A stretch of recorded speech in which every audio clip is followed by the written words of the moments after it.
Hello बच्चों। आज बच्चों हम शेयर कैपिटल चैप्टर की कुछ इलस्ट्रेशन देखने वाले हैं। देखते हैं बच्चों इस इलस्ट्रेशन में क्या बोला है। 1 अप्रैल 2024 को पवन हंस लिमिटेड फॉर्म्ड हुई थी 10 लाख के ऑथोराइज्ड कैपिटल के साथ, जिसको बच्चों डिवाइड कर रखा है 1 लाख इक्विटी शेयर्स में और एक शेयर 10 रुपीज़ का है। कंपनी ने प्रोस्पेक्टस इशू करा है एप्लीकेशंस इनवाइट करने के लिए 90,000 इक्विटी शेयर्स की। कंपनी के पास एप्लीकेशन रिसीव हुई है 85,000 इक्विटी शेयर्स के लिए। फर्स्ट ईयर के टाइम पे बच्चों कंपनी ने 8 रुपीज़ पर शेयर कॉल्ड अप करा है, मतलब बच्चों 10 में से सिर्फ 8 रुपीज़ ही मंगाया है। तो बच्चों लास्ट में जो 2 रुपीज़ की फाइनल कॉल है वो अभी तक अनकॉल्ड है, कंपनी ने मंगाया नहीं है।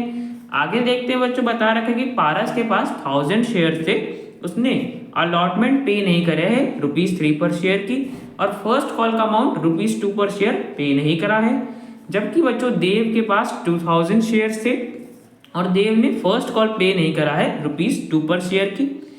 पारस के शेयर बच्चों फॉरफिट कर दिए गए थे फर्स्ट कॉल के बाद, और उसके बाद बच्चों जो शेयर्स फॉरफिट करे थे पारस के, उसमें से 500 शेयर्स री इशू कर दिए हैं ₹6 पर शेयर की प्राइस पे, जिसपे ₹8 कॉल्ड अप था।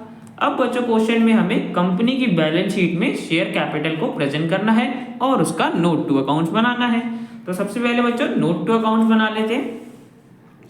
तो बच्चों शेयर कैपिटल के नोट में हमारे पास सबसे पहले ऑथराइज्ड कैपिटल आता है, जो कि बच्चों हमें क्वेश्चन में दे रखा था 10 लाख था, जिसको डिवाइड कर रखा था 1 लाख इक्विटी शेयर्स में। बच्चों लिख देंगे ऑथराइज्ड कैपिटल आ गया हमारे पास 1 lakh equity shares of ₹10 each, 10 lakh. अब नेक्स्ट बच्चों हमारे पास आता है इशूड कैपिटल, जो कि बच्चों में बता रखा था कि कंपनी ने 90,000 शेयर्स इशू करे थे। तो बच्चों देखो इशूड कैपिटल क्या होगा हमारे पास, 90,000 इक्विटी शेयर्स इशू करे, एक शेयर 10 रुपीज़ का था, तो इशूड कैपिटल हो गया 9 लाख रुपीज़। ठीक है बच्चों। अब नेक्स्ट आता है हमारे पास सब्सक्राइब्ड कैपिटल। अब बच्चों याद करो सब्सक्राइब्ड कैपिटल में हमारे पास 2 हेडिंग्स आती है ना, subscribed and fully paid up और subscribe but not fully paid up. बच्चों फुली पेड अप में कम लिखते हैं जब बच्चों कंपनी सारा शेयर का अमाउंट कॉल्ड अप कर लेती है, मंगा लेती है, और बच्चों शेयर होल्डर्स पे भी कर देते हैं। और नॉट फुली पेड अप में बच्चों कब लिखते हैं, या तो जब बच्चों कंपनी ने सारा शेयर का अमाउंट कॉल्ड अप नहीं करा या शेयर होल्डर्स ने पे नहीं करा। अब बच्चों देखो इस क्वेश्चन में कौन सी कैटेगरी आएगी, हमें क्या बता रखा था कि सिर्फ 8 रुपीज कॉल्ड अप था, मतलब बच्चों कंपनी ने पूरा 10 रुपीज तो कॉल्ड अप करा है नहीं। तो बच्चों हम कौन सी कैटेगरी में लिखेंगे, subscribe but not fully paid up में। ठीक है बच्चों, बिकॉज कंपनी ने टोटल शेयर का अमाउंट कॉल्ड अप नहीं करा, और बच्चों हमें अमाउंट रिसीव भी तो नहीं हुआ था ना, देव ने पे भी नहीं करा था। अब बच्चों देखो हमारे पास शेयर्स कितने थे, 85,000 शेयर की एप्लीकेशन आई थी और 85,000 शेयर्स को कंपनी ने अलॉट करा था। अब उसमें बच्चों आगे चल के जो पारस के 1000 शेयर्स थे वो कंपनी ने फॉरफिट कर दिए। तो बच्चों फॉरफिट करने बाद, कैंसिल करने के बाद हमारे पास कितने शेयर्स बच गए, 84,000। अब 84,000 के बाद बच्चों कंपनी ने जो शेयर्स फॉरफिट करे थे उन्हें बच्चों वापस री इशू भी कर दिया, मतलब 500 शेयर्स और री इशू कर दिए। तो अब बच्चों हमारे पास कितने शेयर हो गए, 84,500। ठीक है बच्चों। अब देखो बच्चों 84,500 इक्विटी शेयर, हमारा एक शेयर 10 रुपीज का था, जिसपे बच्चों कॉल्ड अप कितना था, 8 रुपीज। हमें बता रखा था क्वेश्चन में कि फर्स्ट ईयर के टाइम पे कंपनी ने सिर्फ 8 रुपीज ही शेयर पे मंगाया है। तो बच्चों देख लेंगे हमें टोटल कितना अमाउंट मिलना चाहिए था, 6,76,000। अब बच्चों इसमें से हमें कुछ अमाउंट मिला भी तो नहीं था ना। देखो बच्चों पारस ने तो जो बच्चों अलॉटमेंट और फर्स्ट कॉल का अमाउंट पे नहीं करा था, तो कंपनी ने तो उसके शेयर बच्चों फॉरफिट ही कर दिए। अब बच्चों हमारे पास देव था जिसने फर्स्ट कॉल का अमाउंट पे नहीं करा था, तो देख लेते हैं बच्चों उसको कितना अमाउंट पे करना था। देव के पास 2000 शेयर थे और उसे फर्स्ट कॉल का ₹2 पर शेयर पे करना था, जो कि उसने नहीं करा। तो टोटल बच्चों हमें कितना अमाउंट नहीं मिला, 4,000 रुपीज। तो देखो बच्चों 6,76,000 टोटल हमें मिलने चाहिए थे, उसमें से हमें कॉल्स इन अरियर्स का कुछ अमाउंट नहीं मिला, फर्स्ट कॉल पे देव ने पे नहीं करा, तो 4,000 रुपीज बच्चों हमें नहीं मिले। तो बच्चों हमारे पास इतना अमाउंट रिसीव हो गया होगा 6,72,000। अब बच्चों देखो ध्यान से समझना, जो पारस के शेयर्स बच्चों हमने फॉरफिट करे थे उन्हें वापस री इशू करा, तो बच्चों हमारे पास जब फॉरफिटेड शेयर्स अकाउंट में भी तो कुछ बैलेंस बच जाता है ना। देखो बच्चों हमने पारस के 1000 शेयर्स फॉरफिट करे, फिर 500 री इशू करे, तो बच्चों हमने सारे शेयर्स तो री इशू नहीं करे ना, 500 शेयर अभी भी हमारे पास फॉरफिटेड शेयर्स अकाउंट में होंगे ना। अब बच्चों देखो फॉरफिटेड शेयर्स में हमारा कौन सा अमाउंट आता है, जो अमाउंट बच्चों पेड होता है उन शेयर्स पे, मतलब जो बच्चों पारस ने पे करा होगा। अब बच्चों देखो पारस ने कौन सा अमाउंट पे करा होगा, पारस ने अलॉटमेंट पे नहीं करा, फर्स्ट कॉल पे नहीं करा, और फाइनल कॉल बच्चों कंपनी ने मंगाई नहीं, कॉल डी नहीं करी। तो बच्चों देखो ये अमाउंट तो उसने पे नहीं करा, तो बच्चों उसने फर्स्ट इंस्टॉलमेंट एप्लीकेशन की पे करी होगी ना, सिर्फ एप्लीकेशन का अमाउंट मिला होगा कंपनी को इन 1000 शेयर्स पे। अब बच्चों देखो यहाँ पे हमें क्वेश्चन में एप्लीकेशन का अमाउंट नहीं बता रखा, तो बच्चों हम निकाल लेते हैं। हमें पता है अलॉटमेंट का ₹3 पर शेयर है, फर्स्ट कॉल का ₹2 पर शेयर है, और फाइनल कॉल का बच्चों ₹2 पर शेयर होगा, जो कि अब कॉल्ड अप नहीं है। तो बच्चों हमें तीनों अलॉटमेंट और कॉल्स का अमाउंट मिला के देखें तो हमारे पास ₹7 पर शेयर बन रहा है, और हमारे टोटल शेयर का अमाउंट था ₹10 थी शेयर की फेस वैल्यू। तो बच्चों बाकी के जो ₹3 बच गए हमारे पास, रिमेनिंग 10 में से 7 तो अलॉटमेंट और कॉल्स के हो गए, जो बाकी बच्चों हमारे पास ₹3 पर शेयर बच गया वो किसका होगा, एप्लीकेशन का, है ना बच्चों। तो 1000 शेयर पे बच्चों पारस ने एप्लीकेशन का ₹3 पर शेयर पे करा होगा। आगे तो बच्चों उसने कोई अमाउंट पे नहीं करा ना, तो कंपनी को सिर्फ 1000 शेयर पे ₹3000 मिले होंगे, है ना बच्चों।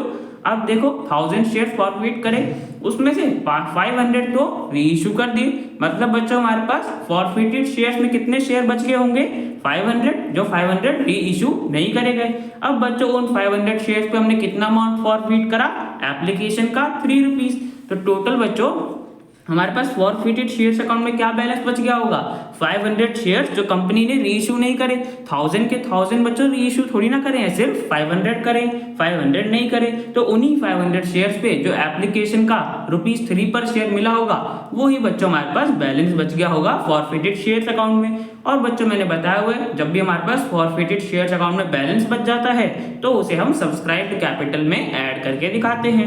तो बच्चों 500 शेयर पे जो ₹3 पर शेयर हमारे पास मिला होगा ₹1500 का, उसको बच्चों हम सब्सक्राइब्ड कैपिटल में ऐड कर देंगे।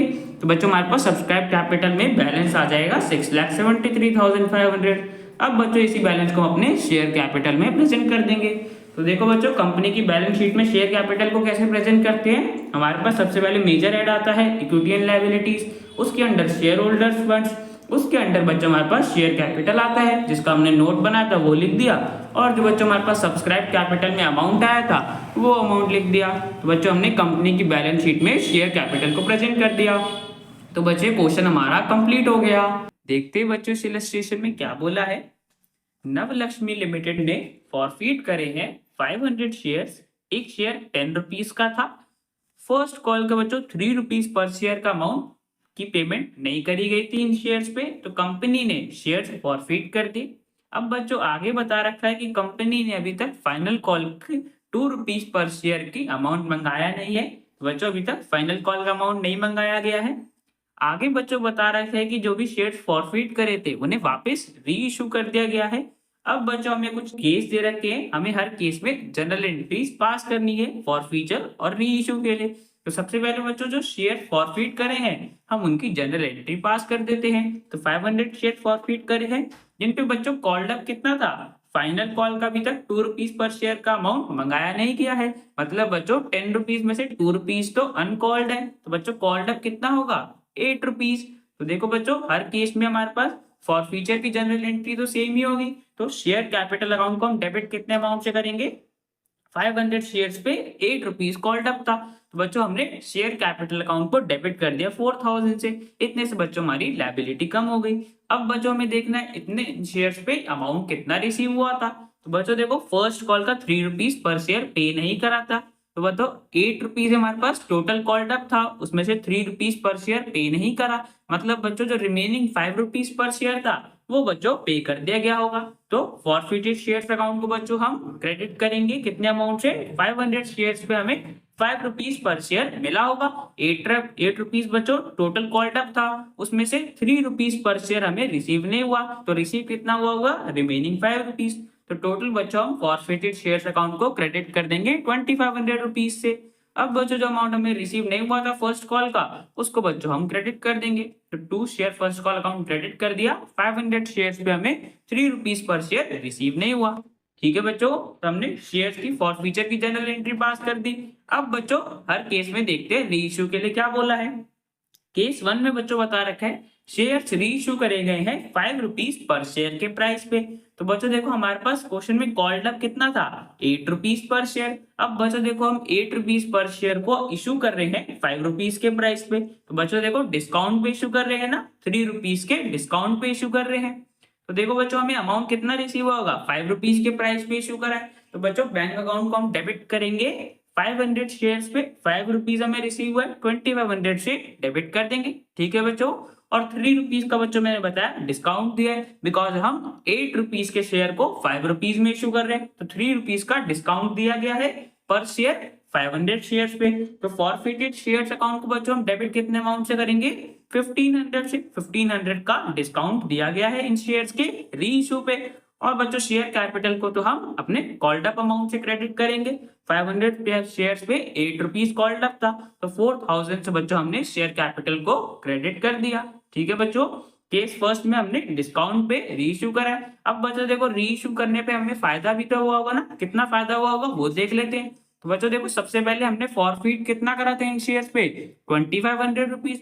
उसमें से हमने 1500 का री इशू पे डिस्काउंट दे दिया। तो बच्चों हमारे पास फॉरफिटेड शेयर्स अकाउंट में कितना बैलेंस बच गया, 1000 रुपीज का। ये बच्चों हमारे लिए फायदा हो गया। अब बच्चों इस गेन को हम कैपिटल रिजर्व में ट्रांसफर कर देंगे। तो फॉरफिटेड शेयर्स अकाउंट को डेबिट कर दिया और कैपिटल रिजर्व अकाउंट को क्रेडिट कर देंगे, बिकॉज ट्रांसफर कर रहे 1000 रुपीज कैपिटल रिजर्व में, हमें फायदा हुआ है री इशू पे।